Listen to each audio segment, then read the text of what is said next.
10년 전에 베푼 은혜, 오늘 갚으러 왔소. 비가 억수같이 쏟아지는 밤이었습니다. 천둥 번개가 산을 뒤흔들었고 절벽 끝에 몰린 처녀의 비명이 산골짜기에 울려 퍼졌습니다. 산적들이 처녀를 에워싸고 있었습니다. 두목이 처녀의 턱을 움켜쥐며 입꼬리를 올렸습니다. 도망칠 곳은 없었습니다. 뒤에는 천길 낭떠러지가 있었고 앞에는 칼을 든 산적들이 있었습니다. 그 순간이었습니다. 어둠 속에서 두 눈이 번뜩였습니다. 금빛으로 빛나는 눈동자, 백발 노인이 어둠을 뚫고 나타났습니다. 산적 두목이 칼을 휘둘렀으나 노인은 맨손으로 칼날을 잡았습니다. 피 한 방울 나지 않았습니다. 노인의 왼손에는 깊은 흉터가 있었습니다. 마치 쇠덫에 찍힌 것 같은 흉터였습니다. 처녀의 눈이 그 흉터에 꽂혔습니다. 아버지가 어린 시절 들려주던 이야기가 떠올랐습니다. 10년 전 덫에 걸린 호랑이를 구해준 이야기.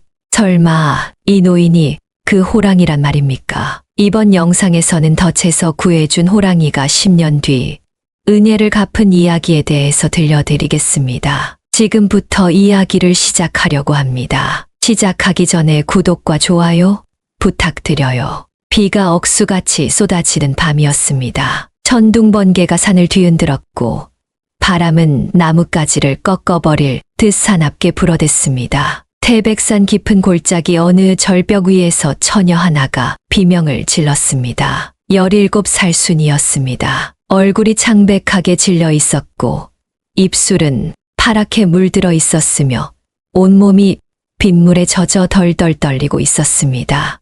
산적 대여섯 명이 순이를 에워싸고 있었습니다. 횃불이 빗속에서 지직거리며 타올랐고 그 불빛 아래 드러난 산적들의 얼굴은 하나같이 험악했습니다. 두목으로 보이는 사내가 순이의 턱을 움켜쥐었습니다. 소나기 힘이 어찌나 센지 순이의 볼에 손가락 자국이 붉게 찍혔습니다. 이년아, 발버둥 쳐봤자 소용없다. 순순히 따라오면 목숨은 살려주마. 순이가 고개를 돌리며 악을 썼습니다. 차라리 이 절벽에서 뛰어내리겠어요. 짐승만도 못한 것들한테 끌려갈 바에야 죽는 게 낫습니다.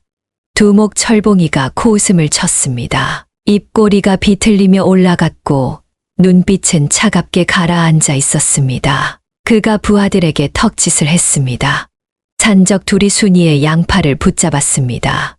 순이가 몸부림을 쳤으나 사내들의 소나기는 쇠고랑처럼 단단했습니다. 끌고 가라. 내일 해가 뜨기 전에 산채에 도착해야 한다. 그 순간이었습니다. 어둠 속 어딘가에서 낮고 깊은 울음소리가 들려왔습니다. 처음에는 바람 소리인가 싶었습니다. 그러나 그 소리는 점점 가까워졌고 마침내 산적들의 등골을 서늘하게 만들었습니다. 호랑이 울음소리였습니다. 산적들이 동시에 횃불을 높이 들어 올렸습니다. 어둠 속에서 두 개의 눈이 번뜩였습니다. 금빛으로 빛나는 눈동자가 마치 등불처럼 빛나고 있었습니다. 철봉이의 얼굴에서 핏기가 싹 가셨습니다. 호랑이다. 부하들이 칼을 뽑았으나 손이 떨려 칼끝이 흔들거렸습니다. 빗소리와 천둥소리 사이로 발자국 소리가 들렸습니다. 그러나 이상했습니다. 그것은 짐승의 발자국 소리가 아니었습니다. 사람의 발자국 소리였습니다. 어둠을 뚫고 백발 노인이 걸어 나왔습니다. 흰 두루마기를 입고 있었는데 억수 같은 비를 맞으면서도 옷이 전혀 젖지 않았습니다. 얼굴에는 깊은 주름이 패여 있었으나 눈빛은 청년처럼 맑고 날카로웠습니다. 노인이 산적들을 천천히 둘러보았습니다. 그 시선이 닿는 곳마다 산적들의 다리가 후들거렸습니다. 철봉이가 억지로 허세를 부렸습니다. 뭐야, 이 늙은이는. 호랑이 소리에 겁먹었더니 늙은 영감이 나타났군. 썩 꺼져. 안 그러면 목숨이 위태로울 줄 알아라. 노인이 입을 열었습니다. 목소리가 낮고 깊었는데 마치 산 전체가 울리는 것 같았습니다. 그 처녀를 놓아라. 철봉이가 비웃었습니다. 미친 늙은이로군. 얘들아, 저 영감부터 처리해. 부하 둘이 칼을 휘두르며 노인에게 달려들었습니다. 그러나 그 다음 순간 벌어진 일은 순이의 눈에도 믿기지 않았습니다. 노인이 손을 한 번 휘저었을 뿐인데 두 사내가 허공으로 날아가 나뭇가지에 걸렸습니다. 마치 허수아비를 내던지듯 가볍게 던져버린 것이었습니다. 철봉이의 얼굴이 일그러졌습니다. 공포와 분노가 뒤섞인 표정이었습니다. 그가 칼을 뽑아 노인에게 달려들었습니다. 칼날이 번쩍 빛나며 노인의 가슴을 향해 내리꽂혔습니다. 그러나 노인이 맨손으로 칼날을 움켜쥐었습니다. 피 한 방울 나지 않았습니다. 철봉이가 칼을 빼려 했으나 꿈쩍도 하지 않았습니다. 노인의 왼손이 번갯불에 드러났습니다. 그 손등에는 깊은 흉터가 있었습니다. 마치 짐승의 발이 쇠덫에 찍혀 생긴 것 같은 흉터였습니다. 순이의 눈이 그 흉터에 꽂혔습니다. 어디선가 본 듯한 흉터였습니다. 아주 오래전 어린 시절 아버지와 함께 산에 갔을 때 본 것 같기도 했습니다. 노인이 철봉이의 칼을 쥔 채로 말했습니다. 경고했다. 놓아주라고. 철봉이가 악을 썼습니다. 이놈이 내 놈 정체가 대체 뭐냐. 노인의 눈이 금빛으로 빛났습니다. 그것은 분명히 사람의 눈이 아니었습니다. 조금 전 어둠 속에서 본 그 눈빛과 똑같았습니다. 10년 전 진 은혜가 있다. 오늘 그것을 갚으러 왔다. 순이의 머릿속에서 아버지의 목소리가 울렸습니다. 어린 시절 밤마다 들려주던 이야기였습니다. 순이야, 짐승도 은혜를 아는 법이란다. 아비가 예전에 산에서 호랑이 한 마리를 구해준 적이 있는데 그 호랑이의 눈빛을 아직도 잊을 수가 없구나. 순이의 입에서 탄식이 새어나왔습니다. 설마 그 호랑이가. 노인이 고개를 돌려 순이를 바라보았습니다. 그 눈빛에는 그리움과 안도가 함께 담겨 있었습니다. 입가에 희미한 미소가 스쳤습니다. 네, 아비 박돌쇠가 내 목숨을 구해주었지. 10년을 기다렸다. 이 은혜를 갚을 날을. 천둥이 산을 뒤흔들었습니다. 번갯불이 절벽 위를 환하게 밝혔습니다. 그 빛 아래서 노인의 그림자가 길게 드리워졌는데 그 그림자의 모양이 사람이 아니었습니다. 4발 달린 짐승, 호랑이의 그림자였습니다. 이야기는 10년 전으로 거슬러 올라갑니다. 10년 전, 선조 25년 봄이었습니다. 강원도 태백산 자락에 작은 마을이 있었습니다. 산골짜기 깊숙이 자리 잡은 마을이라 한양에서는 까마득히 먼 곳이었습니다. 마을 사람들은 대부분 나무를 해다 팔거나 산나무를 캐어 겨우 입에 풀칠을 했습니다. 그 마을 끄트머리에 박돌쇠라는 나무꾼이 살고 있었습니다. 35살이었는데 아내를 3년 전에 여의고 7살 난 딸 순이와 둘이 살았습니다. 오두막은 허름하기 짝이 없었습니다. 지붕의 이형은 군데군데 뜯겨 나가 있었고 벽에는 금이 가 있어 겨울이면 찬바람이 그대로 스며들었습니다. 방 안에는 낡은 이불 하나와 솥 하나가 전부였습니다. 그러나 돌쇠는 불평 한마디 하지 않았습니다. 새벽같이 일어나 산에 올라 나무를 하고 그것을 지게에 지고 심리 밖 장터까지 걸어가 팔았습니다. 하루 벌어 하루 먹는 살림이었으나 돌쇠의 얼굴에는 늘 온화한 미소가 걸려 있었습니다. 어깨가 넓고 팔뚝에 힘줄이 불끈불끈 솟아 있었지만 성격은 여린 구석이 있었습니다. 그날 아침도 돌쇠는 순이를 업고 산에 올랐습니다. 순이가 아비 등에 엎여 제잘거렸습니다. 아버지, 오늘은 토끼 볼 수 있을까요? 글쎄다. 토끼가 우리를 보면 도망가 버리니까. 그럼 다람쥐는요? 다람쥐도 도망가요? 돌쇠가 웃었습니다. 딸의 머리카락에서 나는 냄새가 햇볕 냄새 같았습니다. 다람쥐는 겁이 많아서 사람만 보면 쏜살같이 달아나 버린단다. 순이가 고개를 갸웃거렸습니다. 짐승들은 왜 사람을 무서워해요? 돌쇠가 잠시 생각했습니다. 산길을 오르는 발걸음이 느려졌습니다. 사람들이 짐승을 잡아먹으니까 그렇겠지. 짐승들 입장에서는 사람이 무서운 게야. 그럼 우리가 안 잡아먹으면 짐승들이 우리를 좋아할까요? 그럴지도 모르지. 순이가 아버지 어깨에 턱을 괴며 말했습니다. 저는 짐승들이랑 친구하고 싶어요. 토끼도 다람쥐도 사슴도요. 돌쇠가 딸의 손을 꼭 잡아주었습니다. 순이야, 잘 기억해 두거라. 짐승도 은혜를 아는 법이란다. 내가 짐승에게 잘해주면 짐승도 너에게 잘해준단다. 세상 모든 목숨은 다 귀한 거야. 순이가 고개를 끄덕였습니다. 그 말이 무슨 뜻인지 정확히는 몰랐으나 아버지의 목소리가 따뜻했기에 마음에 새겨두었습니다. 산중턱에 이르렀을 때 돌쇠는 순이를 나무 그늘 아래 내려놓았습니다. 도시락 보자기를 풀어 주먹밥 2개를 꺼내어 하나는 순이에게 주고 하나는 자기가 먹었습니다. 주먹밥에는 나물이 조금 섞여 있었는데 간이 거의 없어 싱거웠습니다. 그러나 배가 고프니 꿀맛이었습니다. 순이가 주먹밥을 먹다 말고 아버지에게 물었습니다. 아버지, 호랑이는 사람을 잡아먹는다면서요? 돌쇠가 고개를 끄덕였습니다. 그렇단다. 호랑이는 산의 왕이니까 산에서 마주치면 살아남기 어렵지. 그럼 호랑이한테도 잘해주면 안 잡아먹어요? 돌쇠가 딸의 질문에 잠시 말문이 막혔습니다. 어떻게 대답해야 할지 몰랐습니다. 호랑이는 달랐습니다. 토끼나 다람쥐와는 차원이 다른 짐승이었습니다. 글쎄다. 호랑이는 워낙 무서운 짐승이라. 순이가 진지한 표정으로 말했습니다. 저는 호랑이한테도 잘해주면 안 잡아먹을 것 같아요. 짐승도 은혜를 안다고 하셨잖아요. 돌쇠가 딸의 머리를 쓰다듬었습니다. 까만 머리카락이 윤기가 흘렀습니다. 우리 순이가 마음씨가 곱구나.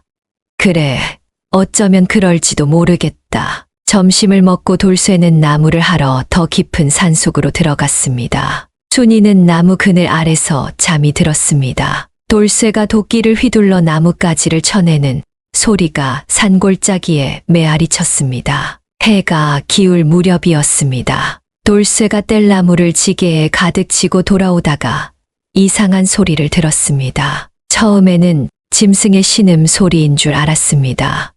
낮게 끙끙거리는 소리가 숲을 사이에서 들려왔습니다. 돌쇠가 조심스럽게 소리 나는 쪽으로 다가갔습니다. 숲을 헤치고 나아가니 눈앞에 펼쳐진 광경에 숨이 턱 막혔습니다. 커다란 호랑이 한 마리가 덫에 걸려 있었습니다. 앞발이 쇠덫에 물려 있었고 피가 흥건하게 흘러내리고 있었습니다. 호랑이는 눈을 감고 거친 숨을 몰아쉬고 있었습니다. 돌쇠의 온몸이 얼어붙었습니다. 다리가 후들거렸고 심장이 목구멍까지 뛰어올랐습니다. 호랑이였습니다. 산의 왕이었습니다. 아무리 덫에 걸렸다 해도 가까이 갔다가는 목숨이 위태로웠습니다. 그러나 돌쇠는 도망가지 못했습니다. 호랑이의 앞발에서 흘러나오는 피가 눈에 밟혔습니다. 쇠덫이 살을 깊이 파고들어 뼈가 보일 지경이었습니다. 호랑이가 눈을 떴습니다. 금빛 눈동자가 돌쇠를 바라보았습니다. 그 눈빛에는 살기가 없었습니다. 오히려 고통과 두려움이 가득했습니다. 마치 살려달라고 애원하는 것 같았습니다. 돌쇠의 귓가에 아까 순이가 했던 말이 울렸습니다. 짐승도 은혜를 안다고 하셨잖아요. 돌쇠가 이를 악물었습니다. 두려움을 삼키고 천천히 호랑이에게 다가갔습니다. 내가 살려줄 테니 물지 마라. 호랑이가 돌쇠를 뚫어지게 바라보았습니다. 그 눈에서 눈물 같은 것이 흘러내렸습니다. 짐승도 우는 것일까요?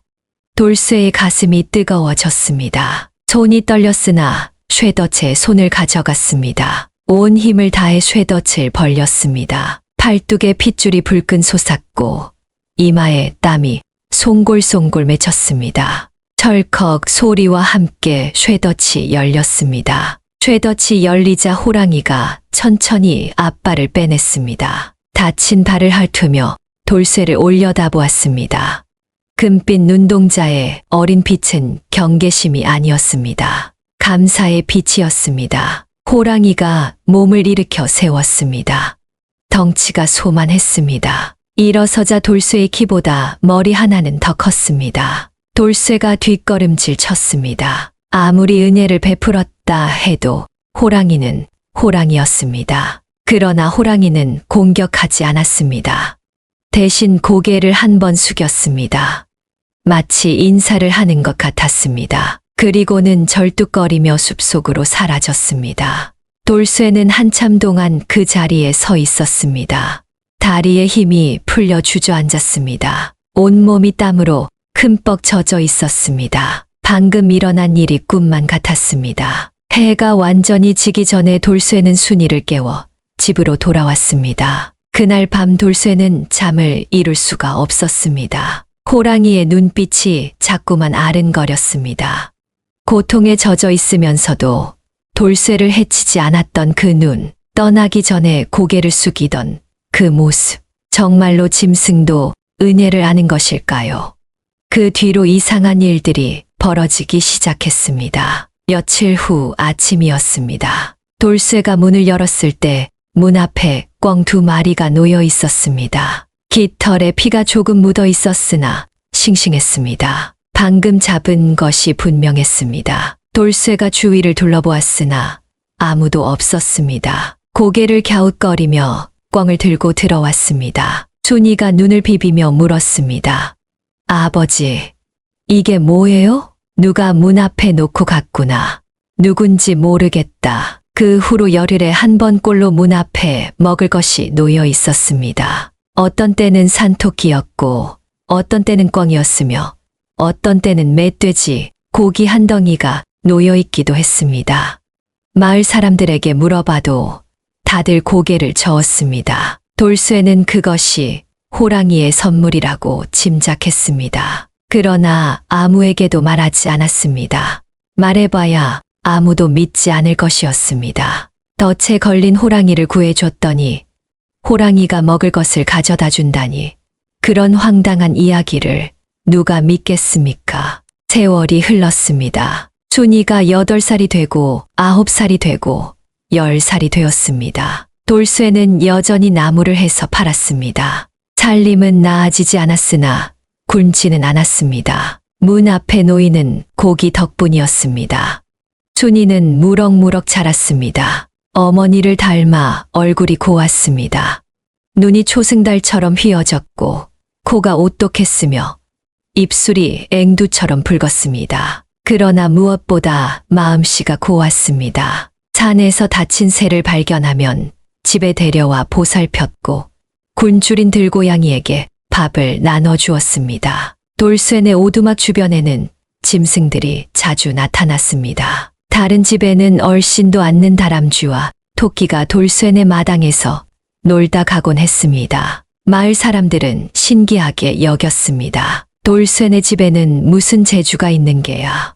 짐승들이 저리 잘 따르다니. 돌쇠는 그저 웃기만 했습니다. 순이가 짐승들에게 잘해주니 짐승들이 따르는 것이라 생각했습니다.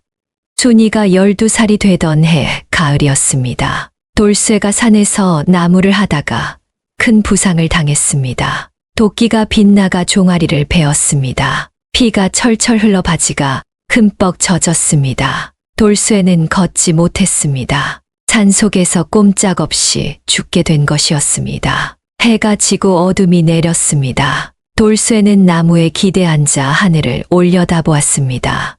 별이 총총히 떠 있었습니다. 아, 내가 여기서 죽게 되는구나. 순이는 어찌 살라고.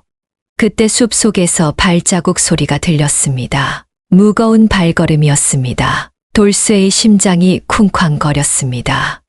맹수인가 싶었습니다. 어둠 속에서 두 눈이 번뜩였습니다. 금빛 눈동자, 호랑이였습니다. 돌쇠는 공포에 질렸습니다. 다친 몸으로 호랑이를 당해낼 수 없었습니다. 그러나 호랑이는 공격하지 않았습니다. 천천히 다가와 돌쇠의 상처를 핥기 시작했습니다. 거친 혀가 상처 위를 훑을 때마다 따끔거렸으나 피가 멎었습니다. 돌쇠는 그제야 깨달았습니다. 이 호랑이는 5년 전 자기가 덫에서 구해준 그 호랑이였습니다. 왼쪽 앞발에 깊은 상처 자국이 있었습니다. 덫에 찍혔던 자리였습니다. 호랑이가 돌쇠 앞에 엎드렸습니다. 등에 타라는 것 같았습니다. 돌쇠가 머뭇거리자 호랑이가 고개를 돌려 그를 바라보았습니다. 눈빛이 말하고 있었습니다. 어서 타시오. 데려다 드리겠소. 돌쇠가 호랑이 등에 올라탔습니다. 호랑이가 몸을 일으켜 산을 내려가기 시작했습니다. 바람이 얼굴을 스쳤습니다.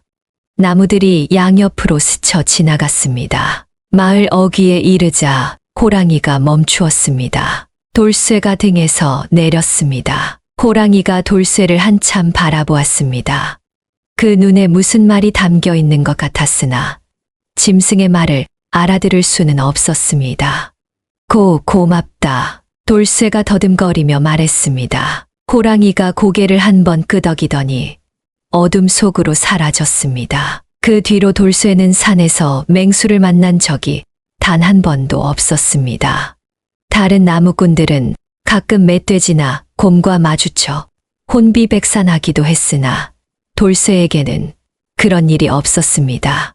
마치 누군가 지켜주고 있는 것 같았습니다. 세월은 물처럼 흘러수니가 17살이 되었습니다. 아이는 어느새 처녀가 되어 있었습니다. 키가 훌쩍 자랐고 얼굴이 더욱 고와졌습니다. 마을에서 소문이 자자했습니다. 돌쇠네 딸이 마을에서 제일 예쁘다고 혼처를 알아보는 사람들이 슬슬 나타나기 시작했습니다. 그해 여름은 유난히 무더웠습니다. 낮에는 땡볕이 내리쬐어 논밭에 흙이 쩍쩍 갈라졌고 밤에는 열대야에 잠을 설쳤습니다. 마을 사람들은 그늘을 찾아 부채질을 하며 더위를 식혔습니다. 그런데 더위보다 무서운 것이 마을을 덮쳤습니다. 산적이었습니다. 처음에는 소문으로만 떠돌았습니다. 인근 마을에서 젊은 여인이 사라졌다는 이야기였습니다. 밤에 산적들이 마을에 들이닥쳐 처녀를 납치해 갔다고 했습니다.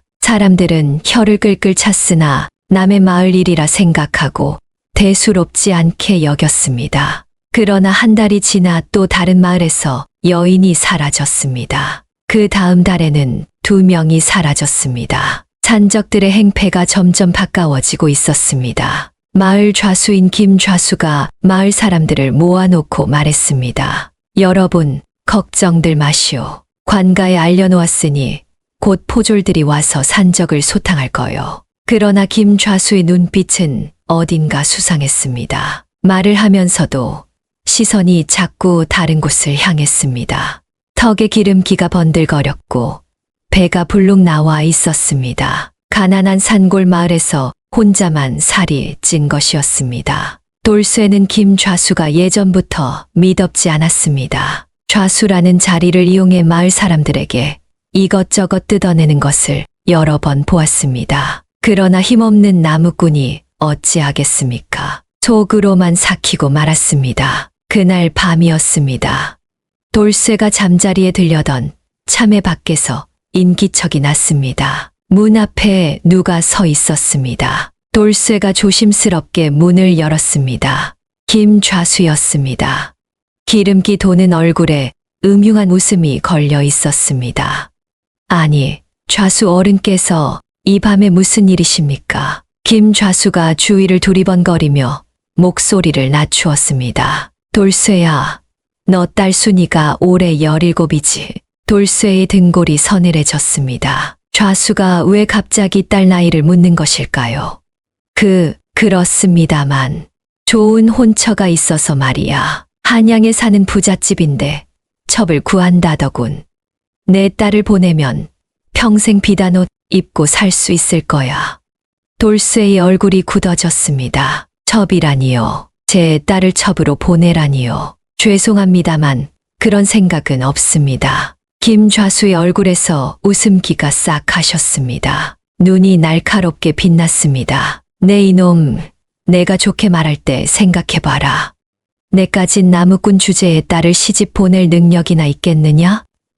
이건 내 딸을 위한 일이야. 돌쇠가 고개를 숙이며 말했습니다. 아무리 그래도 제 딸을 첩으로 보낼 수는 없습니다. 다른 집에 알아봐 주십시오. 김좌수의 입꼬리가 실룩거렸습니다. 분노를 억누르는 표정이었습니다. 좋아, 두고 보자고. 그는 돌아서서 어둠 속으로 사라졌습니다. 돌쇠는 불안한 마음에 밤새 잠을 이루지 못했습니다. 며칠 후 시장에 나간 돌쇠는 충격적인 이야기를 들었습니다. 나무 장수 노인이 귀띔해 주었습니다. 이복의 돌쇠, 자네 김좌수한테 밉보였다면서. 어찌 아십니까? 온 장터의 소문이 자자해. 김좌수가 자네 딸을 어디에 팔아넘기려 했는데 자네가 거절했다고. 돌쇠의 얼굴이 창백해졌습니다. 팔아넘기려 했다고요? 그것은 혼처를 구한다는 말과는 완전히 달랐습니다. 노인이 목소리를 더 낮추었습니다. 이건 쉬쉬하는 이야기인데 요즘 젊은 여인들이 사라지는 것 있잖나. 그게 산적들 짓이라 하는데 말야. 그 산적 두목하고 김좌수가 내통한다는 소문이 있어. 돌쇠의 눈이 커졌습니다. 그것이 사실이라면 끔찍한 일이었습니다. 마을을 지켜야 할 좌수가 산적과 짜고 젊은 여인들을 팔아넘기다니요. 그게 정말입니까? 확실한 건 아니야. 하지만 아무리 그래도 산적이 마을에 들이닥치는데 관가에서 포졸 하나 안 보내는 게 말이 되나? 누군가 막고 있는 게 틀림없어.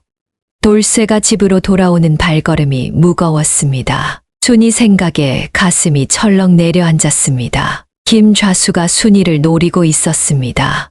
만약 장터 노인의 말이 사실이라면 순이는 큰 위험에 처해 있는 것이었습니다. 집에 돌아온 돌쇠는 순이에게 당부했습니다. 순이야, 당분간 혼자 밖에 나가지 마라. 꼭 아비랑 같이 다녀야 한다. 순이가 눈을 동그랗게 뜨고 물었습니다. 무슨 일이에요, 아버지? 요즘 산적이 나돈다 하니 조심해야지. 그리고 김좌수 어른이 오시면 문 열어주지 마라. 순이는 아버지의 표정이 심상치 않음을 느꼈습니다. 고개를 끄덕이며 대답했습니다. 알겠어요, 아버지. 걱정 마세요. 그날 밤 돌쇠는 오두막 문에 빗장을 단단히 걸었습니다. 부엌 칼을 머리맡에 두고 잠자리에 들었습니다. 밖에서는 바람 소리만 쓸쓸히 불어왔습니다. 멀리 산속에서 호랑이 울음소리가 들렸습니다. 돌쇠는 그 소리를 들으며 이상하게도 마음이 조금 놓였습니다. 저 호랑이가 자신들을 지켜주고 있다는 느낌이 들었습니다. 제발 우리 순이만은. 돌쇠가 중얼거렸습니다. 눈을 감았으나 잠이 오지 않았습니다. 김좌수의 음흉한 눈빛이 자꾸만 떠올랐습니다. 가슴이 답답하고 불안했습니다. 그 후로 돌쇠의 마음은 편할 날이 없었습니다. 밤마다 뒤척이며 이런저런 생각에 시달렸습니다. 마을을 떠나야 하나, 아니면 여기서 버텨야 하나. 떠나자니 갈 곳이 없었습니다. 이 산골에서 태어나 이 산골에서 평생을 살았습니다. 다른 곳에 가봐야 아는 사람 하나 없었습니다. 더구나 돈도 없었습니다. 어디로 가든 당장 굶어 죽을 판이었습니다. 그렇다고 여기 남아있자니 불안했습니다. 김좌수의 눈이 순이에게 닿아 있었습니다. 산적과 내통한다는 소문이 사실이라면 순이는 언제라도 잡혀갈 수 있었습니다. 돌쇠는 관가에 가서 호소해볼까 생각했습니다. 그러나 그것도 소용없을 것 같았습니다. 김좌수가 관가에도 손을 썼다는 소문이 있었습니다. 힘없는 나무꾼의 말을 누가 들어주겠습니까? 오히려 김좌수의 심기만 건드려 더 큰 화를 부를 수 있었습니다. 순이는 아버지가 요즘 수심이 깊은 것을 눈치챘습니다. 밥을 먹을 때도 멍하니 있고 나무하러 갔다가도 빈손으로 돌아올 때가 있었습니다. 아버지, 무슨 걱정이 있으세요? 순이가 물었습니다. 돌쇠는 억지로 웃음을 지었습니다. 아니다. 별일 없다. 거짓말. 얼굴에 다 쓰여 있는 거려. 순이가 아버지의 손을 잡았습니다. 거칠고 굳은 살이 박힌 손이었습니다. 평생 나무를 해서 번 손이었습니다. 저 때문에 그러시는 거죠. 김좌수 어른이 저를 어디 보내려 했다면서요. 돌쇠가 놀라 순이를 바라보았습니다. 내가 어찌 그걸 아느냐? 동네 아이들이 그러던 걸요. 저를 어디 팔아넘기려 한다고. 순이의 눈에 눈물이 그렁그렁 맺혔습니다. 그러나 울지는 않았습니다. 입술을 깨물며 참았습니다. 아버지, 저 때문에 걱정하지 마세요. 제가 조심하면 되잖아요. 돌쇠의 가슴이 미어졌습니다. 이렇게 착한 딸을 어찌 지키지 못한단 말인가. 제 무력함이 한스러웠습니다. 그날 저녁이었습니다. 돌쇠가 마당에서 장작을 패고 있는데 누군가 다가왔습니다. 고개를 드니 백발 노인이 서 있었습니다. 흰 두루마기를 입고 있었는데 어디서 본 듯한 얼굴이었습니다. 누구십니까? 돌쇠가 물었습니다. 노인이 빙긋 웃었습니다. 눈가에 주름이 깊었으나 눈빛은 맑고 날카로웠습니다. 지나가던 나그네요. 물 한 모금 얻어 마실 수 있겠소? 돌쇠가 바가지에 물을 떠와 노인에게 건넸습니다. 노인이 물을 마시며 돌쇠의 얼굴을 유심히 살폈습니다. 당신 얼굴에 근심이 가득하오. 무슨 걱정이 있소? 돌쇠는 처음 보는 사람에게 속내를 털어놓기가 망설여졌습니다. 그러나 노인의 눈빛이 어찌나 따뜻한지 절로 입이 열렸습니다. 딸애 때문에 걱정입니다. 요즘 산적이 나돈다는데 마을 좌수가 제 딸을 노리고 있어서요. 노인의 눈이 번뜩였습니다. 금빛으로 빛나는 것 같았으나 순간이라 착각인 듯 싶었습니다. 산적이라. 요즘 흉흉하다 하더군. 떠나야 하나 싶은데 갈 곳도 없고 어찌해야 할지 모르겠습니다. 노인이 고개를 끄덕였습니다. 뭔가 생각에 잠긴 표정이었습니다. 떠나지 마시오. 예, 여기서 버티시오. 당신 딸은 반드시 지켜질 것이오. 돌쇠가 눈을 크게 떴습니다. 노인의 말투가 묘했습니다. 마치 뭔가를 확신하는 듯한 말투였습니다. 어찌 그리 확신하십니까? 노인이 빙긋 웃었습니다. 세상에는 눈에 보이지 않는 은혜가 있소. 당신이 예전에 베푼 은혜가 반드시 당신에게 돌아올 것이요. 그 말을 남기고 노인은 산 쪽으로 사라졌습니다. 돌쇠가 뒤를 쫓아가 보았으나 노인은 어디로 갔는지 흔적도 없었습니다. 그날 밤 돌쇠는 오래전 일을 떠올렸습니다. 덫에 걸린 호랑이를 구해준 일이었습니다. 10년도 더 된 일이었습니다.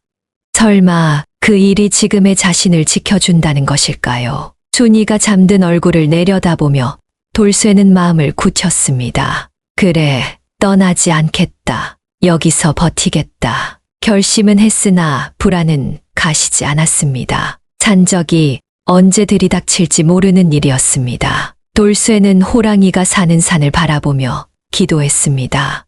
제발 우리 순이를 지켜주십시오. 멀리서 호랑이 울음소리가 들렸습니다. 마치 대답하듯 길게 울었습니다.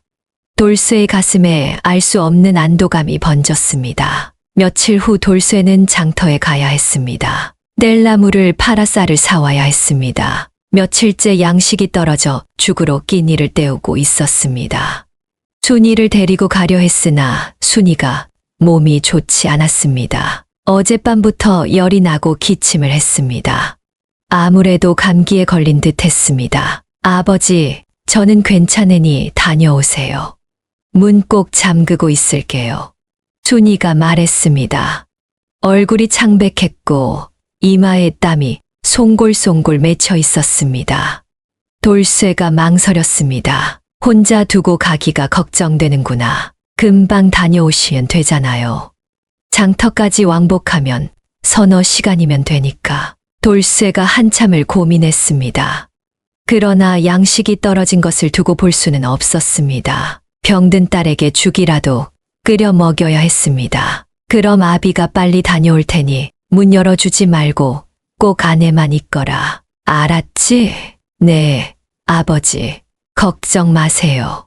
돌쇠가 지게를 지고 집을 나섰습니다. 뒤를 돌아보니 순이가 문 앞에 서서 손을 흔들고 있었습니다. 돌쇠도 손을 흔들며 발걸음을 재촉했습니다. 장터까지는 십리길이었습니다. 잔길을 내려가 들판을 가로질러야 했습니다. 돌쇠는 뗄나무를 빨리 팔고 쌀을 사서 돌아갈 생각뿐이었습니다. 순이가 아파서 마음이 급했습니다. 장터에 도착했을 때 이상한 낌새를 느꼈습니다. 사람들이 삼삼오오 모여 수군거리고 있었습니다. 표정들이 어두웠습니다. 돌쇠가 아는 사람에게 다가가 물었습니다. 무슨 일이요? 어젯밤에 옆마을에서 또 처녀가 사라졌다네. 이번에는 둘이야. 한꺼번에 둘이나. 돌쇠의 얼굴이 사색이 되었습니다. 산적짓이요? 그렇다네. 밤에 마을에 들이닥쳐서 처녀들을 납치해 갔다고 해. 저항하던 처녀 아비는 맞아 죽었다더군. 돌쇠의 다리가 후들거렸습니다. 산적이 점점 가까이 오고 있었습니다. 지금 순이는 혼자 집에 있었습니다. 뗄나무를 파는 것도 잊고 돌쇠는 집으로 뛰기 시작했습니다. 지게를 내팽개치고 길을 달렸습니다. 심장이 터질 것 같았습니다. 숨이 가빠 몇 번이나 넘어질 뻔했으나 멈추지 않았습니다. 집에 도착했을 때 해가 기울고 있었습니다. 문이 열려 있었습니다. 돌쇠의 심장이 쿵 내려앉았습니다. 순이야, 순이야. 방문을 벌컥 열었습니다. 아무도 없었습니다. 이불이 흐트러져 있었고 순이의 신발이 문 앞에 없었습니다. 안 돼, 안 돼. 돌쇠가 미친 듯이 주위를 뒤졌습니다. 마당에 발자국이 어지러이 찍혀 있었습니다. 여러 명이 다녀간 흔적이었습니다. 그리고 땅바닥에 붉은 천 조각이 떨어져 있었습니다. 순이가 머리에 묶던 댕기였습니다. 돌쇠가 댕기를 움켜쥐고 울부짖었습니다. 순이야, 순이야. 하늘이 무너지는 것 같았습니다. 다리에 힘이 풀려 주저앉았습니다. 이게 무슨 일입니까? 서너 시간 집을 비운 사이에 딸이 사라지다니요. 마을 사람들이 몰려왔습니다. 소란에 놀란 것이었습니다. 그 중에 김좌수도 있었습니다. 김좌수의 얼굴에는 안타까움이 담겨 있었으나 어딘가 거짓된 느낌이었습니다. 이런 순이가 사라졌다고? 산적짓이 분명하군. 안 됐네. 정말 안 됐어. 돌쇠가 김좌수를 노려보았습니다. 눈에 핏발이 섰습니다. 당신이 그런 거지. 김좌수가 눈을 동그랗게 떴습니다. 놀란 표정이었으나 연기 같았습니다. 이 사람이 무슨 소리를 하는 게야. 내가 왜 당신이 산적과 짜고 제 딸을 넘긴 거잖소. 다 알아. 다 안다고. 김좌수의 얼굴이 굳어졌습니다. 그러나 이내 코웃음을 쳤습니다. 증거가 있어서 그런 소리를 하나? 어디 한번 관가에 가서 말해보시지. 누가 믿을지. 그 말투에서 돌쇠는 확신했습니다. 김좌수가 배후였습니다. 그러나 그가 말한 대로 증거가 없었습니다. 힘없는 나무꾼의 말을 관가에서 들어줄 리 없었습니다. 돌쇠가 벌떡 일어났습니다. 김좌수의 멱살을 움켜쥐었습니다. 내 딸이 어디 있소? 당장 말해. 이놈이 미쳤나? 놔라. 마을 사람들이 둘을 말렸습니다. 돌쇠가 뿌리쳤습니다. 눈물이 흘러내렸습니다. 분노와 슬픔이 뒤섞여 가슴이 터질 것 같았습니다. 돌쇠는 결심했습니다. 직접 딸을 찾겠다고. 산적 소굴이 어디든 찾아가겠다고. 죽더라도 딸을 구하겠다고. 그는 부엌칼을 챙기고 집을 나섰습니다. 해가 지고 있었습니다. 산이 어둠에 잠기고 있었습니다. 그러나 돌쇠는 두렵지 않았습니다. 딸을 잃은 아비의 분노가 두려움을 삼켜버렸습니다. 돌쇠가 산으로 들어갔습니다. 어둠이 짙게 깔린 산길이었습니다. 달빛도 구름에 가려 한치 앞도 보이지 않았습니다. 그러나 돌쇠는 멈추지 않았습니다. 딸을 찾아야 했습니다. 죽어도 찾아야 했습니다. 산적 소굴이 어디인지 알 수 없었습니다. 다만 마을 사람들이 태백산 깊은 골짜기 어딘가에 있다고 수군거리던 것이 떠올랐습니다. 무작정 산을 오르는 수밖에 없었습니다. 2시간쯤 헤맸을 때였습니다. 돌쇠의 앞에 무언가가 나타났습니다. 어둠 속에서 두 눈이 번뜩였습니다. 금빛 눈동자였습니다. 돌쇠가 우뚝 멈췄습니다. 호랑이였습니다. 커다란 호랑이가 돌쇠의 앞에 서 있었습니다. 달빛이 구름 사이로 새어나와 호랑이의 모습을 비추었습니다. 누런 털의 검은 줄무늬, 날카로운 이빨과 발톱. 그러나 돌쇠는 도망가지 않았습니다. 왼쪽 앞발에 오래된 흉터가 있었습니다. 너냐? 돌쇠가 떨리는 목소리로 물었습니다. 10년 전 덫에서 구해준 그 호랑이였습니다. 호랑이가 고개를 끄덕이듯 움직였습니다. 마치 그렇다고 대답하는 것 같았습니다. 호랑이가 돌아서서 걷기 시작했습니다. 몇 걸음 가다가 뒤를 돌아보았습니다. 따라오라는 것 같았습니다. 돌쇠가 뒤를 따랐습니다. 호랑이는 사람이 다니지 않는 험한 길을 갔습니다. 바위를 넘고 계곡을 건넜습니다. 돌쇠는 숨이 턱까지 찼으나 포기하지 않았습니다. 호랑이를 놓치면 딸을 찾을 수 없을 것 같았습니다. 얼마나 걸었을까요? 멀리서 불빛이 보였습니다. 횃불 여러 개가 타오르고 있었습니다. 잔치였습니다. 절벽 아래 움푹 파인 곳에 움막들이 모여 있었습니다. 산적들의 소굴이 틀림없었습니다.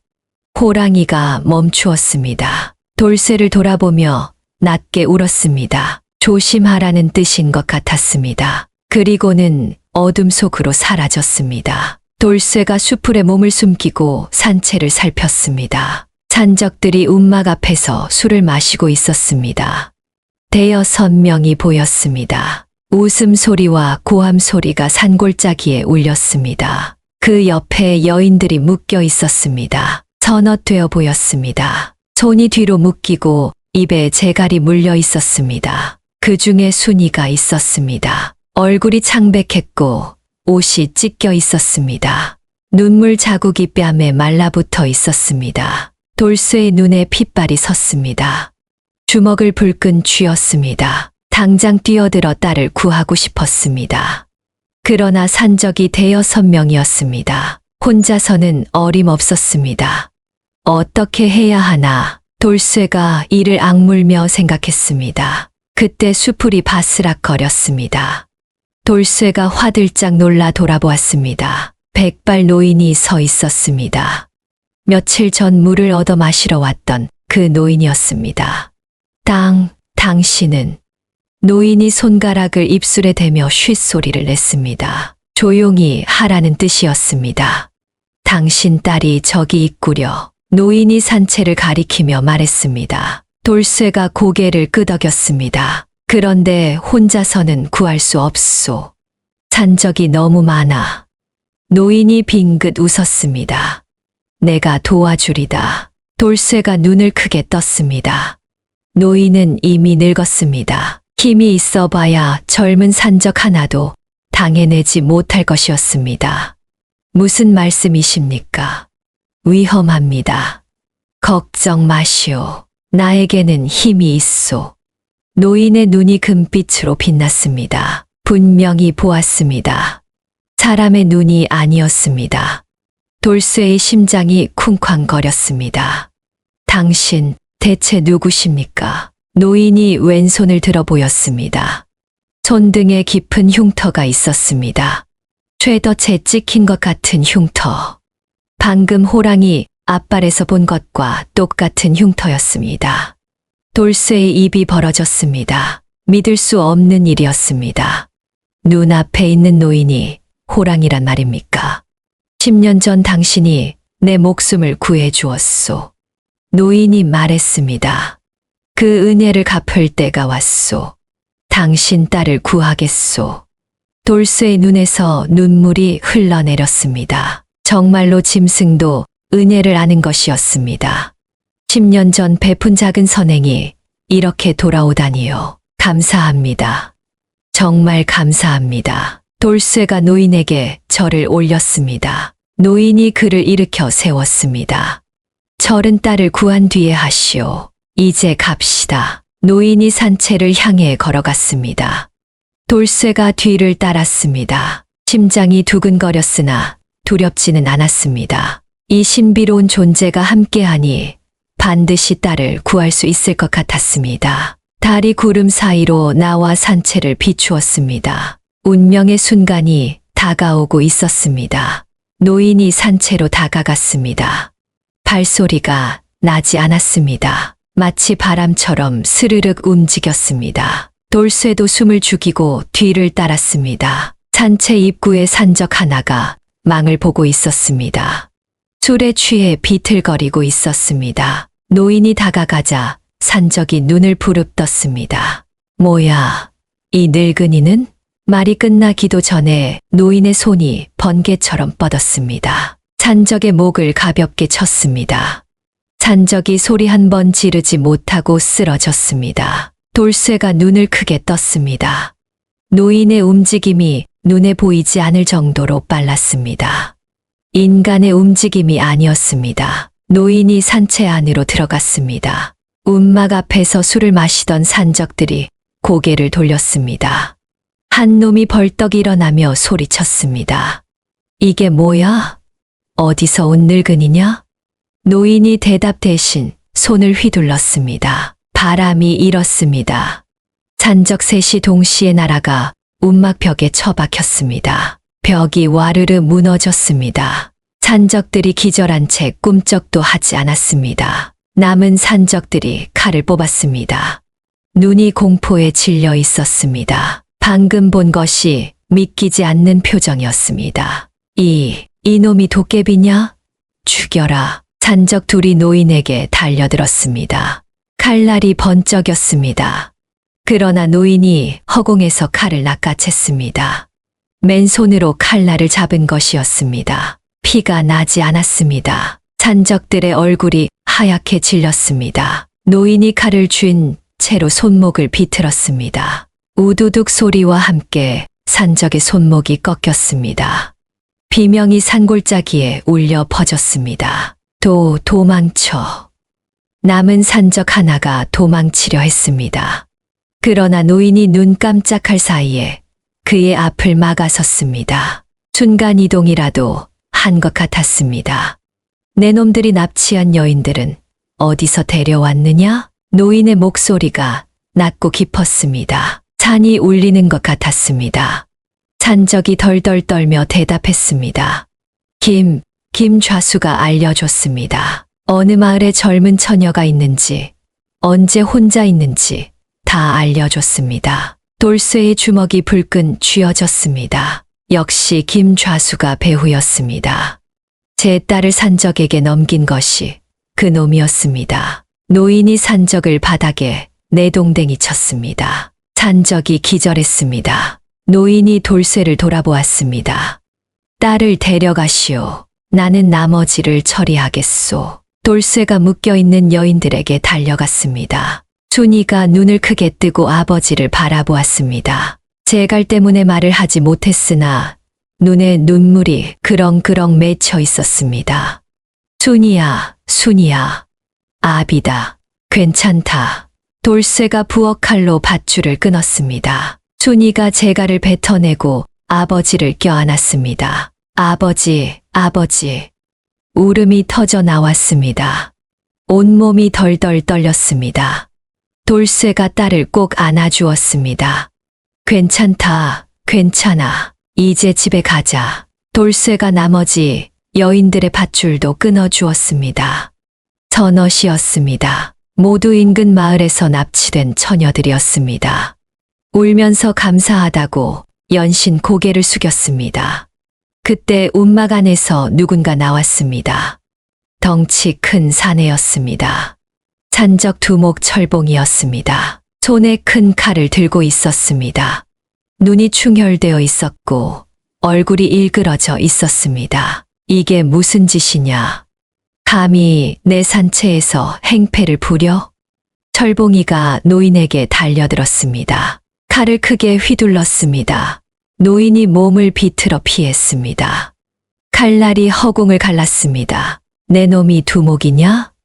노인이 물었습니다. 철봉이가 이를 드러내며 웃었습니다. 그래, 내가 철봉이다. 이 태백산에서 나를 모르는 놈이 없지. 늙으니 내가 아무리 괴력이 있어도 내 칼은 못 피한다. 철봉이가 다시 칼을 휘둘렀습니다. 이번에는 빠르고 정확했습니다. 노인의 팔을 스쳤습니다. 두루마기가 찢어지고 피가 배어 나왔습니다. 노인이 상처를 내려다보았습니다. 그리고 천천히 고개를 들었습니다. 눈이 금빛으로 타오르고 있었습니다. 입가에 서늘한 미소가 스쳤습니다. 좋아, 오랜만에 피 맛을 보는군.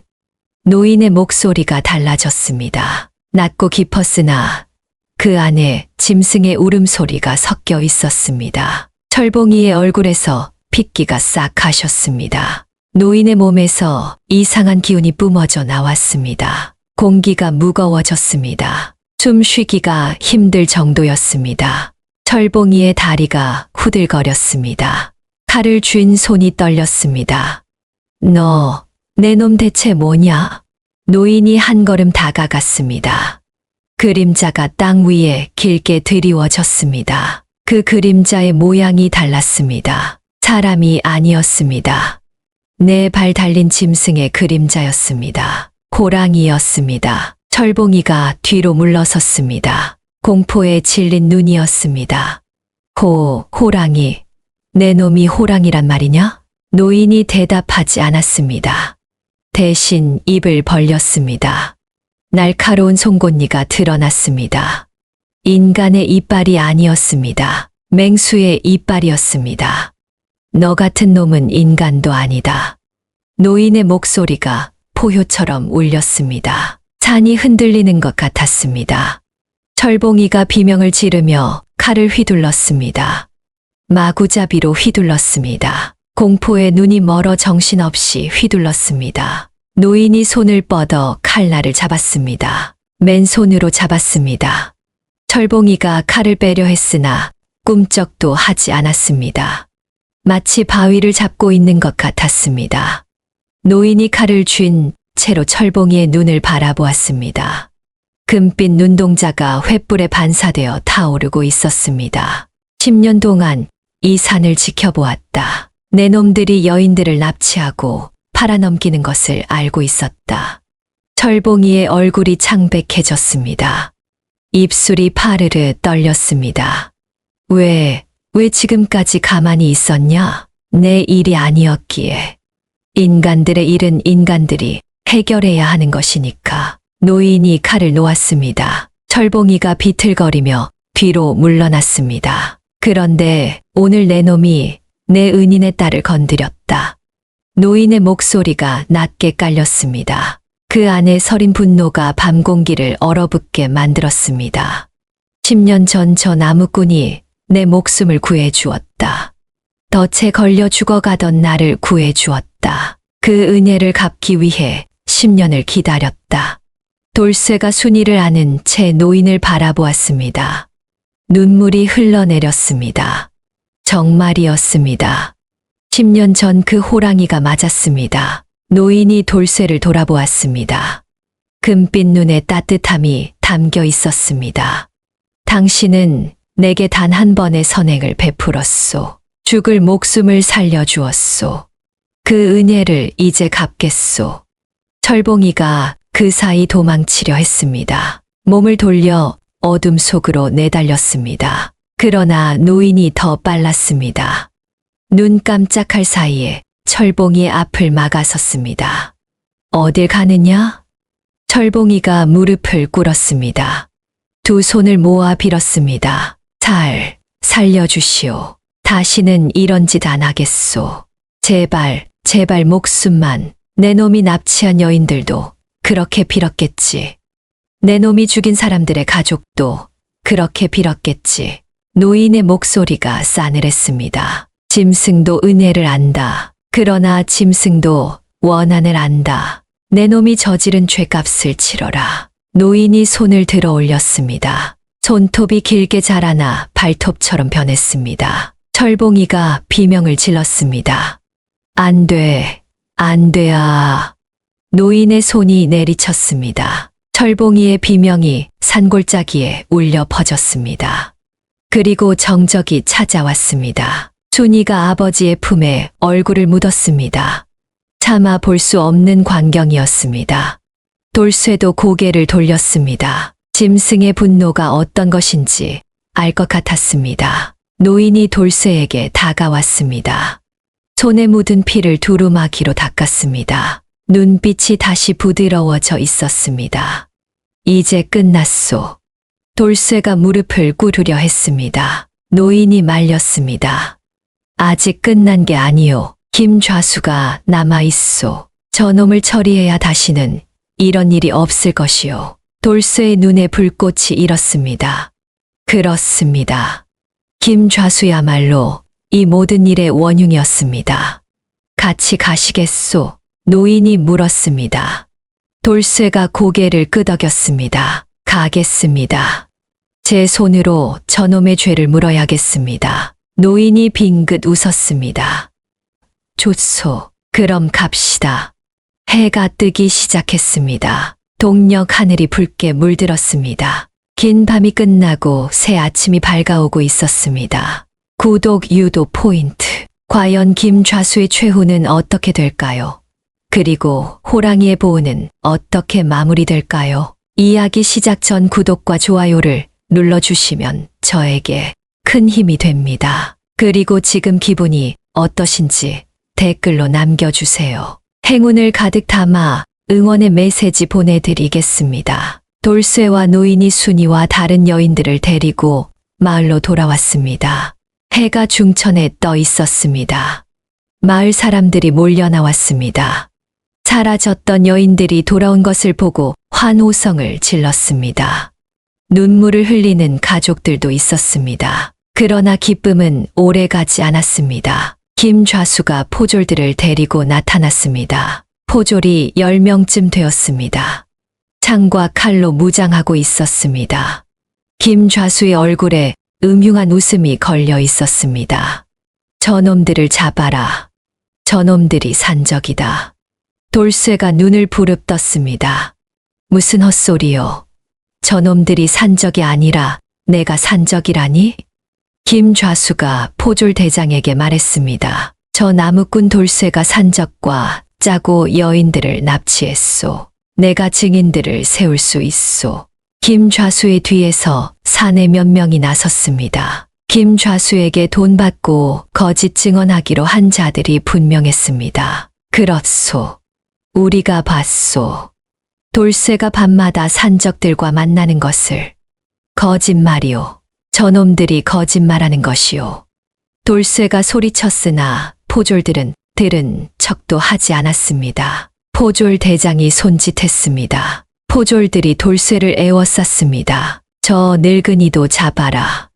공범이 틀림없다. 김좌수가 노인을 가리키며 말했습니다. 노인이 눈을 가늘게 떴습니다. 금빛이 번뜩였으나 아무도 눈치채지 못했습니다. 나를 잡겠다고? 그래, 이 영감탱이야. 순순히 따라오면 좋게 해주마. 노인이 빙긋 웃었습니다. 그러나 움직이지는 않았습니다. 여기서 힘을 쓰면 마을 사람들이 다칠 수 있었습니다. 포졸들은 명령에 따르는 것뿐이었습니다. 진짜 아기는 김좌수 하나였습니다. 돌쇠가 포졸들에게 끌려갔습니다. 순이가 울며 매달렸습니다. 아버지, 아버지. 순이야, 걱정 마라. 아비는 죄가 없다. 반드시 풀려날 거야. 포졸이 순이를 뿌리쳤습니다. 순이가 땅에 쓰러졌습니다. 돌쇠가 발버둥 쳤으나 포졸들의 소나 귀는 단단했습니다. 김좌수가 순이에게 다가갔습니다. 입꼬리를 실룩거렸습니다. 쯧쯧, 불쌍하기도 해라. 내 아비가 죄인이 되었으니 너도 관노가 되겠구나. 순이가 김좌수를 노려보았습니다. 눈에 눈물이 그렁그렁했으나 굴하지 않았습니다. 당신이 이런 짓 꾸민 거잖아요. 산적과 짜고 저를 팔아넘기려 했잖아요. 김좌수의 얼굴이 굳어졌습니다. 손을 들어 올려 순이의 뺨을 때리려 했습니다. 인연이 어디서 입을 놀려. 그때 노인이 김좌수의 손목을 잡았습니다. 언제 다가왔는지 아무도 몰랐습니다. 어린 것을 때리면 안 되지. 김좌수가 손목을 빼려 했으나 꿈쩍도 하지 않았습니다. 얼굴이 일그러졌습니다. 이 영감이 미쳤나? 당장 놔. 노인이 손목을 비틀었습니다. 김좌수가 비명을 질렀습니다. 으악! 포졸들이 노인에게 달려들었습니다. 창을 들이댔습니다. 노인이 김좌수를 놓아주었습니다. 여기서 싸우면 마을 사람들이 해를 입을 터였습니다. 좋아. 잡혀가 주지. 노인이 순순히 손을 내밀었습니다. 포졸들이 노인과 돌쇠를 묶어 끌고 갔습니다. 순이가 울며 뒤를 쫓았으나 마을 여인들이 말렸습니다. 순이야, 위험해. 지금은 어쩔 수 없어. 순이가 주저앉아 울었습니다. 하늘이 무너지는 것 같았습니다. 아버지가 끌려갔습니다. 죄 없이 끌려갔습니다. 어떻게 해야 할지 알 수 없었습니다. 김좌수가 순이를 내려다보며 희죽거렸습니다. 울어봐야 소용없다. 내 아비는 사형에 처해질 거야. 그리고 너는 관노로 팔려갈 테지. 순이가 고개를 들었습니다. 눈물이 흘러내렸으나 눈빛은 흔들리지 않았습니다. 하늘이 지켜보고 있어요. 아기는 반드시 벌받게 되어 있어요. 김좌수가 코웃음을 쳤습니다. 하늘이 뭔 소용이야. 이 세상은 힘 있는 놈이 이기는 거야. 힘 없는 놈은 짓밟히는 거고. 김좌수가 돌아서서 떠났습니다. 순이가 그 뒷모습을 노려보았습니다. 주먹을 불끈 쥐었습니다. 반드시 아버지를 구하겠다고 다짐했습니다. 그날 밤 순이는 잠을 이루지 못했습니다. 아버지 생각에 가슴이 찢어지는 것 같았습니다. 그때 문 밖에서 인기척이 났습니다. 누구세요? 순이가 문을 열었습니다. 밖에는 아무도 없었습니다. 대신 문 앞에 뭔가 놓여 있었습니다. 고기 한 덩이였습니다. 그리고 옆에 호랑이 발자국이 찍혀 있었습니다. 순이의 눈에 눈물이 흘러내렸습니다. 호랑이님, 도와주세요. 제발 아버지를 살려주세요. 돌쇠와 노인은 관아의 옥에 갇혔습니다. 차디찬 돌바닥 위에 지푸라기가 깔려 있었습니다. 쥐들이 돌아다녔고 곰팡이 냄새가 코를 찔렀습니다. 창살 사이로 들어오는 빛이 전부였습니다. 돌쇠가 창살을 붙잡고 밖을 내다보았습니다. 순이 생각이 머리를 떠나지 않았습니다. 그 아이가 혼자서 어떻게 살아갈까요? 아비가 사형당하면 그 아이는 관노가 된다고 했습니다. 평생 종노릇을 하며 살아야 합니다. 미안하다, 순이야. 아비가 지켜주지 못해서. 돌쇠가 중얼거렸습니다. 눈물이 뺨을 타고 흘러내렸습니다. 노인이 한쪽 구석에 앉아 있었습니다. 눈을 감고 있었는데 잠든 것 같기도 하고 생각에 잠긴 것 같기도 했습니다. 걱정 마시오. 노인이 말했습니다. 눈은 감은 채였습니다. 걱정을 어떻게 안 합니까? 저놈들이 거짓 증인까지 세웠는데 진실은 밝혀지게 되어 있소. 조금만 기다리시오. 돌쇠가 고개를 저었습니다. 노인이 아무리 힘이 있어도 관아의 결정을 뒤집을 수는 없을 것 같았습니다. 이미 김좌수가 손을 써둔 것이 분명했습니다. 사흘 뒤 재판이 열렸습니다. 사또가 높은 자리에 앉아 있었고 아래에 돌쇠와 노인이 무릎을 꿇고 있었습니다.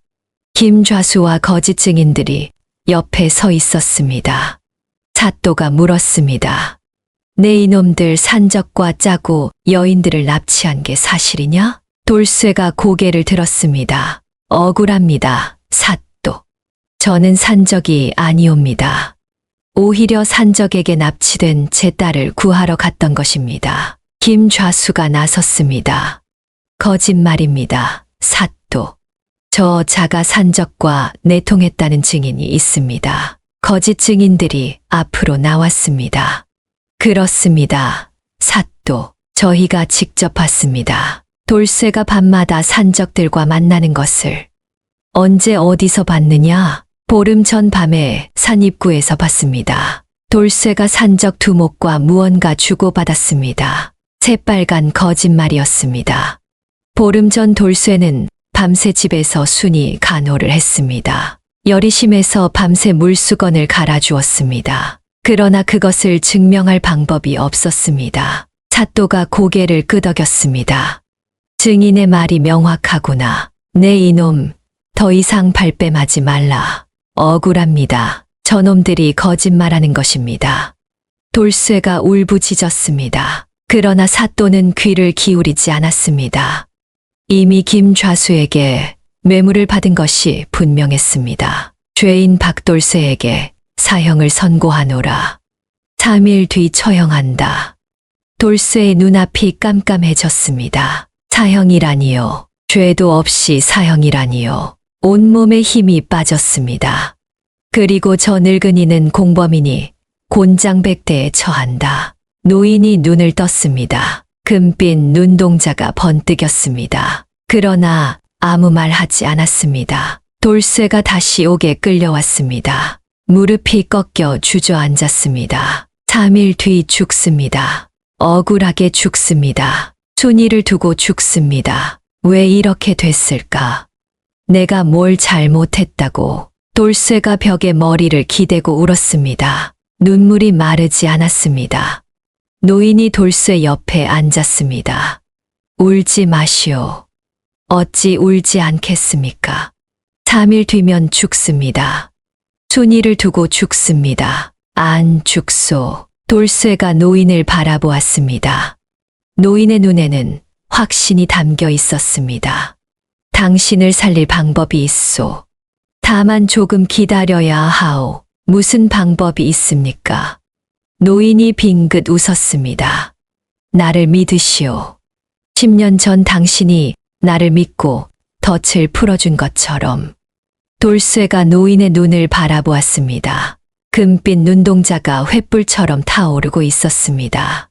그 안에 서린 따뜻함이 돌쇠의 가슴에 스며들었습니다. 믿겠습니다. 당신을 믿겠습니다. 돌쇠가 고개를 끄덕였습니다. 절망 속에서 한 줄기 빛이 보이는 것 같았습니다. 그날 밤 노인이 옥을 빠져나갔습니다. 창사를 맨손으로 구부려 열었습니다. 쇠를 떡 주무르듯 구부렸습니다. 돌쇠가 눈을 크게 떴습니다. 같이 안 가시오? 노인이 물었습니다.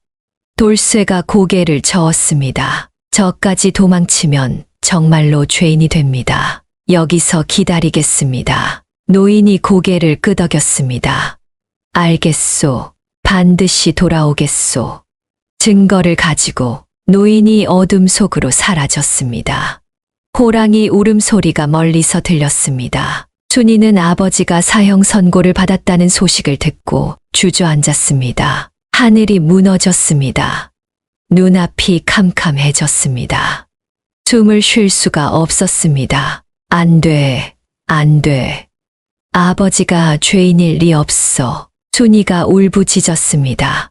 마을 여인들이 달래주었으나 소용없었습니다. 슬픔이 너무 커서 어찌할 수가 없었습니다. 그날 밤 순이는 뒷산에 올라갔습니다. 10년 전 아버지가 호랑이를 구해주었다던 그 자리를 찾아갔습니다. 달빛이 숲을 비추고 있었습니다. 나무십 사이로 별이 반짝였습니다. 순이가 무릎을 꿇었습니다. 손을 모아 기도했습니다. 호랑이님, 제발 도와주세요. 아버지가 억울하게 죽게 생겼어요. 아버지는 아무 죄도 없어요. 눈물이 흘러내렸습니다. 목이 메어 말을 잇기 힘들었습니다. 10년 전 아버지가 호랑이님을 구해드렸다 했어요. 그 은혜를 기억하신다면 아버지를 살려주세요. 제발, 제발요. 순이가 이 말을 땅에 대고 절했습니다. 1번, 2번, 3번, 수십 번을 절했습니다. 이마가 까져 피가 났으나 멈추지 않았습니다. 밤새 기도했습니다. 새벽이 밝아왔습니다. 몸이 천근만근이었습니다. 눈이 붓고 목이 쉬었습니다. 그러나 아무 일도 일어나지 않았습니다. 절망이 밀려왔습니다. 어쩌면 소용없는 일인지도 모릅니다. 짐승이 어떻게 사람을 구하겠습니까? 아버지가 해준 이야기는 그저 이야기일 뿐이었는지도 모릅니다. 순이가 집으로 돌아왔습니다. 문 앞에 뭔가 놓여 있었습니다. 붉은 천 조각이었습니다. 자세히 보니 김좌수의 옷자락 같았습니다. 김좌수가 즐겨 입던 비단 두루마기의 조각이었습니다. 그 옆에 종이 한 장이 있었습니다. 무언가 적혀 있었습니다. 김좌수와 산적 철봉이가 주고받은 서신이었습니다. 여인들을 납치하여 한양에 팔아넘기겠다는 내용이 적혀 있었습니다. 그리고 그 대가로 은자 얼마를 받았다는 내용도 있었습니다. 순이의 눈이 커졌습니다. 이것이 증거였습니다. 김좌수가 산적과 내통했다는 증거였습니다. 이것만 있으면 아버지의 억울함을 밝힐 수 있었습니다. 누가 이것을 가져다 놓았을까요? 땅에 발자국이 찍혀 있었습니다. 호랑이 발자국이었습니다. 순이의 눈에서 눈물이 흘러내렸습니다. 호랑이가 들어준 것이었습니다. 순이의 기도를 들어준 것이었습니다. 감사합니다. 정말 감사합니다. 순이가 땅에 절했습니다. 하늘에 절했습니다. 산에 절했습니다. 그러나 이것을 어떻게 전해야 할지 몰랐습니다. 관아에 가봐야 김좌수 편이었습니다. 사또도 뇌물을 받은 자였습니다. 이 증거를 보여줘도 무시할 것이 뻔했습니다. 어떡하지? 어떻게 해야 하지? 순이가 발을 동동 굴렀습니다. 시간이 없었습니다. 이틀 뒤면 아버지가 처형됩니다. 그 전에 이 증거를 제대로 된 사람에게 전해야 했습니다. 그때 문이 열렸습니다. 백발 노인이 들어왔습니다. 어디서 나타났는지 모르게 갑자기 나타났습니다. 순이야. 노인 어른. 순이가 노인에게 달려갔습니다.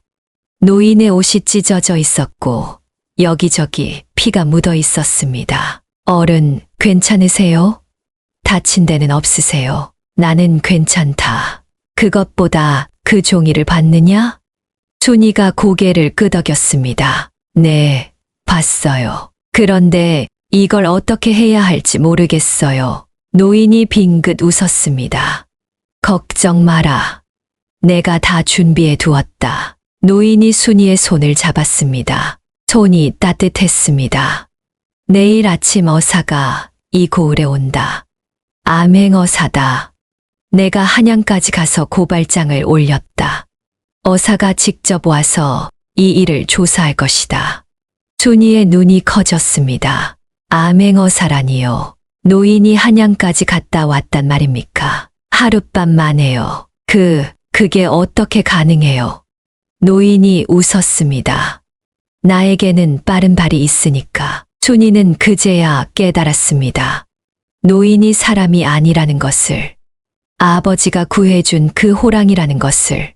정말 감사합니다. 은혜를 어떻게 갚아야 할지. 노인이 고개를 저었습니다.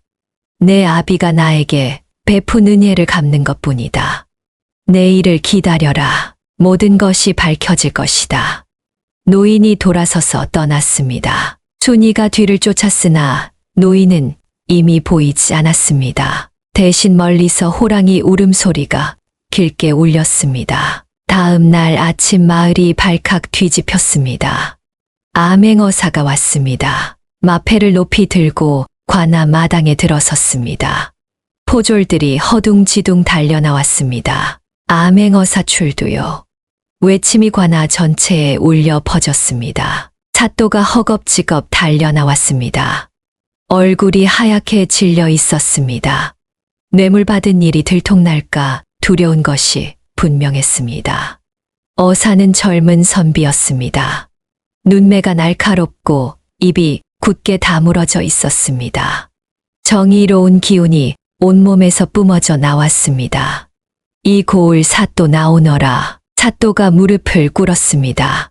이마에 땀이 송골송골 맺혔습니다. 사나으리, 무슨 일로 행차하셨습니까? 한양에 고발장이 올라왔다. 이 고을 좌수 김아무개가 산적과 내통하여 젊은 여인들을 납치해 팔아넘겼다는 내용이다. 그리고 그대가 뇌물을 받고 이를 덮었다는 내용도 있더군. 사또의 얼굴이 흙빛이 되었습니다. 입술이 파르르 떨렸습니다. 그것은 오해입니다. 저는 아무것도 모릅니다. 오해인지 아닌지는 내가 조사해 보겠다. 당장 김좌수를 불러오너라. 포졸들이 김좌수를 잡으러 갔습니다. 얼마 지나지 않아 김좌수가 끌려왔습니다. 얼굴이 사색이 되어 있었습니다. 다리가 후들거려 제대로 걷지도 못했습니다. 내 이놈, 내가 김좌수냐? 어사가 물었습니다. 김좌수가 무릎을 꿇었습니다. 그렇습니다. 어사 나으리. 내 놈이 산적과 짜고 여인들을 팔아넘겼다는 고발이 있다. 사실이냐? 아닙니다. 그것은 모함입니다. 어사가 품에서 종이를 꺼냈습니다. 순이가 발견했던 그 서신이었습니다. 이것이 무엇이냐? 내 놈과 산적 두목 철봉이가 주고받은 서신이다. 여인들을 납치하여 한양에 팔아넘기겠다는 내용이 적혀 있고 그 대가로 은자 50냥을 받았다고 되어 있다. 김좌수의 얼굴이 일그러졌습니다. 그 서신을 어디서 구했는지 알 수 없었습니다. 분명히 산채 깊숙한 곳에 숨겨두었는데 어떻게 발견된 것일까요? 저것은 위조된 것입니다. 누군가 저를 모함하려고. 위조. 이 필적이 내 놈의 글씨와 같은지 대조해보면 알 일이다. 어사가 포졸에게 명했습니다. 김좌수의 집을 수색하여 그가 쓴 문서를 가져오너라. 포졸들이 김좌수의 집으로 달려갔습니다. 얼마 뒤 문서 여러 장을 가지고 돌아왔습니다. 어사가 서신과 대조해 보았습니다. 필적이 똑같았습니다. 어떠냐? 이래도 위조라 할 테냐? 김좌수가 고개를 떨구었습니다. 더 이상 변명할 수 없었습니다. 그리고 내 놈이 죄 없는 나무꾼 박돌쇠를 산적으로 몰아 사형에 처하려 했다지. 그것도 사실이냐? 김좌수가 입을 다물었습니다. 대답하지 않았습니다. 어사가 옥에 갇힌 돌쇠를 불러오라 명했습니다. 돌쇠가 끌려 나왔습니다. 얼굴이 수척해져 있었고 옷이 너덜너덜했습니다. 그러나 눈빛은 살아 있었습니다. 내가 박돌쇠냐? 그렇습니다. 어사 나으리, 내가 산적과 내통했다는 것이 사실이냐? 돌쇠가 고개를 저었습니다. 아닙니다. 저는 산적에게 납치된 제 딸을 구하러 갔던 것입니다. 김좌수가 저를 모함한 것입니다. 어사가 고개를 끄덕였습니다. 증거가 있다. 김좌수가 산적과 내통한 증거가. 내 딸도 김좌수가 산적에게 넘긴 것이 분명하다. 돌쇠의 눈에서 눈물이 흘러내렸습니다. 억울함이 풀리는 순간이었습니다. 어사가 선언했습니다. 죄인 박돌쇠의 사형을 취소하고 무죄를 선언한다. 그리고 김좌수와 이 고을 사또를 체포하여 한양으로 압송하라. 관아 마당에 모인 사람들이 환호했습니다. 마을 사람들이 달려와 돌쇠를 껴안았습니다. 돌쇠야, 살았구나. 정말 다행이다. 순이가 아버지에게 달려왔습니다. 돌쇠가 딸을 꼭 껴안았습니다. 순이야, 순이야. 아비가 살았다. 아버지. 부녀가 부둥켜 안고 울었습니다. 눈물이 마르지 않았습니다. 김좌수가 끌려가면서 악을 썼습니다. 이게 다 그 늙은이 짓이다. 그 백발 영감이 모든 걸 꾸민 거야. 어사가 물었습니다. 백발 영감, 그게 누구냐? 모르겠습니다. 어디서 나타났는지 모를 늙은이인데 귀신 같은 힘이 있었습니다. 어사가 고개를 갸웃거렸습니다. 이해할 수 없는 말이었습니다. 돌쇠가 주위를 둘러보았습니다. 노인의 모습이 보이지 않았습니다. 어젯밤 이후로 사라진 것 같았습니다. 어디 가셨을까? 돌쇠가 중얼거렸습니다. 멀리 산에서 호랑이 울음소리가 희미하게 들렸습니다. 김좌수와 사또는 한양으로 압송되었습니다. 재판 결과 김좌수는 차명에 처해졌고 사또는 파직되어 유배를 갔습니다. 거짓 증언을 했던 자들도 모두 곤장을 맞고 쫓겨났습니다. 정의가 바로 섰습니다. 마을의 평화가 돌아왔습니다. 사라졌던 여인들이 모두 가족품으로 돌아갔습니다. 산적 소굴에서 구출된 처녀들이었습니다. 가족들이 눈물을 흘리며 제외했습니다. 돌쇠와 순이도 집으로 돌아왔습니다. 허름한 오두막이었지만 그 어느 때보다 따뜻하게 느껴졌습니다. 살아서 돌아온 것이 꿈만 같았습니다. 아버지, 이제 다 끝난 거죠? 순이가 물었습니다. 돌쇠가 고개를 끄덕였습니다. 그래, 다 끝났다. 이제 걱정 없이 살 수 있다. 그러나 돌쇠의 마음 한구석이 허전했습니다.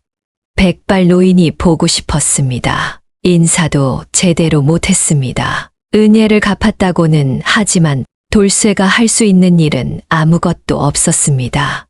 그날 저녁이었습니다. 해가 지고 어둠이 내리기 시작할 때 문 밖에서 인기척이 났습니다. 돌쇠가 문을 열었습니다. 백발 노인이 서 있었습니다.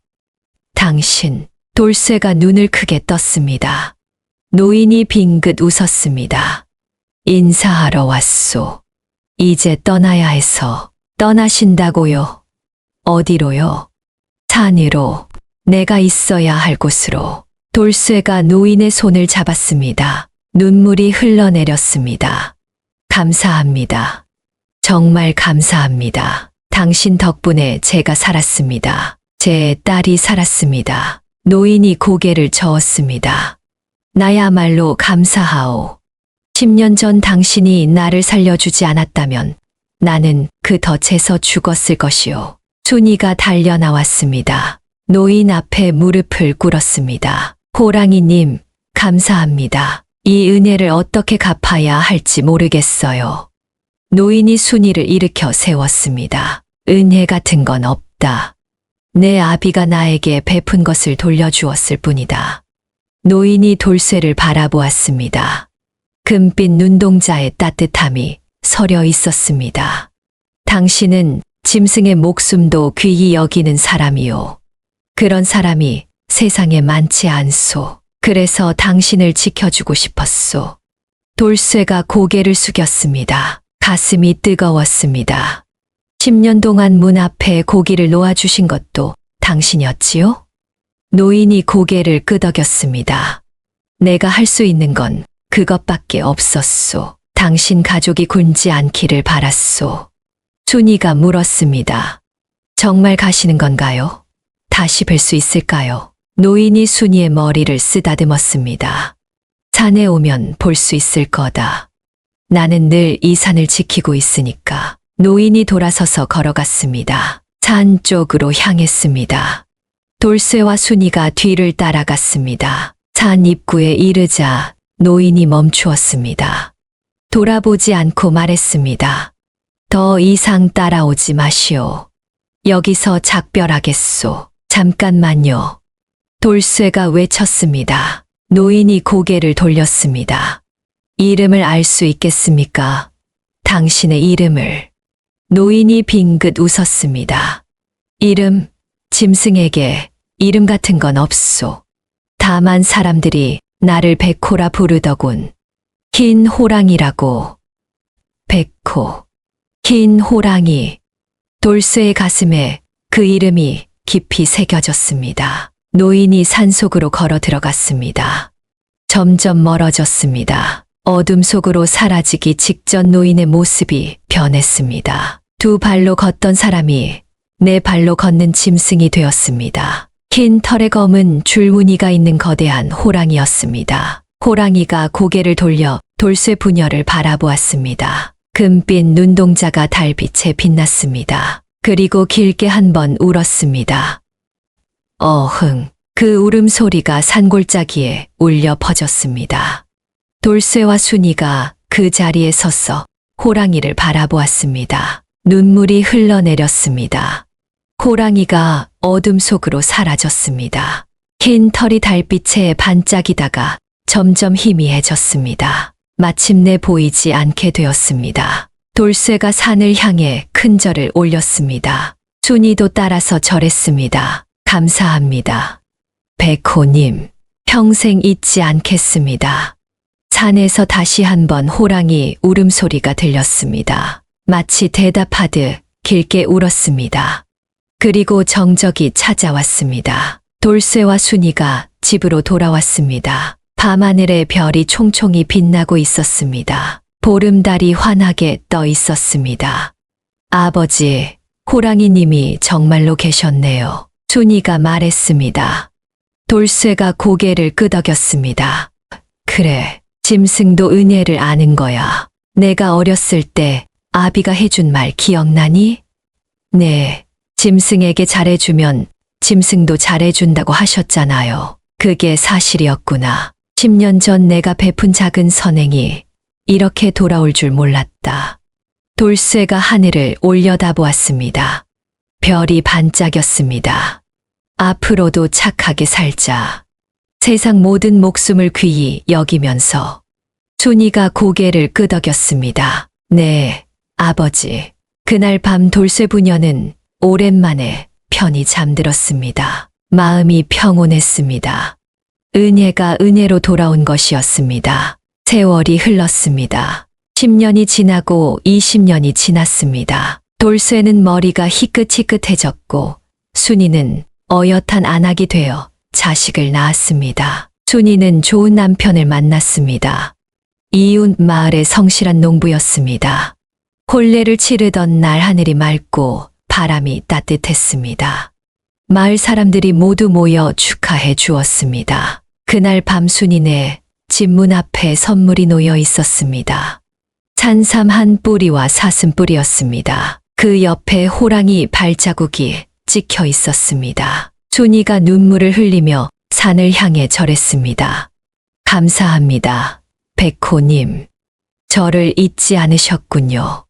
돌쇠가 옆에서 함께 절했습니다. 멀리 산에서 호랑이 울음소리가 희미하게 들렸습니다. 그 뒤로도 좋은 일이 있을 때마다 문 앞에 선물이 놓여 있곤 했습니다. 순이가 처자아이를 낳았을 때도 돌쇠가 환갑을 맞았을 때도 늘 산에서 보내온 선물이 있었습니다. 돌쇠는 손자 손녀들에게 이야기를 들려주었습니다. 10년 전 덫에 걸린 호랑이를 구해준 이야기를, 그 호랑이가 은혜를 갚으러 나타난 이야기를 아이들이 눈을 반짝이며 물었습니다. 할아버지, 그 호랑이가 정말 사람으로 변했어요? 그럼 백발 노인으로 변해서 나타났단다. 지금도 산에 있어요? 그래, 저 태백산 어딘가에 있을 거야. 우리 가족을 지켜보고 있을 거다. 아이들이 산을 바라보았습니다. 푸른 산이 하늘과 맞닿아 있었습니다. 할아버지, 저도 호랑이 만나고 싶어요. 돌쇠가 웃으며 말했습니다. 그러려면 착하게 살아야 한다. 짐승도 사람도 가리지 않고 모든 목숨을 귀히 여기면서, 그러면 언젠가 호랑이가 너희 앞에 나타날지도 모른다. 아이들이 고개를 끄덕였습니다. 돌쇠가 세상을 떠난 것은 그로부터 5년 뒤였습니다. 75살에 편히 눈을 감았습니다. 마지막 순간까지 가족들이 곁을 지켰습니다. 장례를 치르던 날 이상한 일이 벌어졌습니다. 한낮인데도 호랑이 울음소리가 산에서 들려왔습니다. 한 번이 아니라 3번이나 길게 울었습니다. 마을 사람들이 놀라 산을 바라보았습니다. 순이가 눈물을 흘리며 말했습니다. 백호님이 아버지를 배웅하고 계시는 거예요. 장지에 관을 묻을 때 갑자기 하늘에서 학 한 마리가 날아왔습니다. 하얀 학이 장지 위를 3바퀴 돌다가 하늘로 날아갔습니다. 마을 사람들이 탄성을 질렀습니다. 돌쇠 어른이 좋은 곳으로 가시나 보다. 그 뒤로 이 이야기는 마을에서 대대로 전해졌습니다. 덫에 걸린 호랑이를 구해준 나무꾼 이야기. 그 호랑이가 10년 뒤 은혜를 갚은 이야기. 사람들은 이 이야기를 들으며 고개를 끄덕였습니다. 짐승도 은혜를 아는데 하물며 사람이랴. 이 말이 속담처럼 전해졌습니다. 아이들에게 착하게 살라고 가르칠 때 이 이야기를 들려주었습니다. 태백산에는 지금도 흰 호랑이가 산다는 전설이 있습니다. 착한 사람이 위험에 처하면 어디선가 백발노인이 나타나 도와준다는 이야기도 있습니다. 사람들은 그것이 그 호랑이의 후손이라고 믿습니다. 어느 보름달 뜬 밤에 산에 올라가 보면 호랑이 울음소리가 들린다고 합니다. 길고 낮은 울음소리가 산골짜기에 울려 퍼진다고 합니다. 그 소리를 들은 사람은 복을 받는다는 이야기도 있습니다. 이 이야기가 즐거우셨다면 구독과 좋아요 부탁드립니다. 다음에는 더 재미있는 이야기로 찾아뵙겠습니다. 감사합니다. 오늘도 좋은 하루 보내시고 행복한 일만 가득하시길 바랍니다.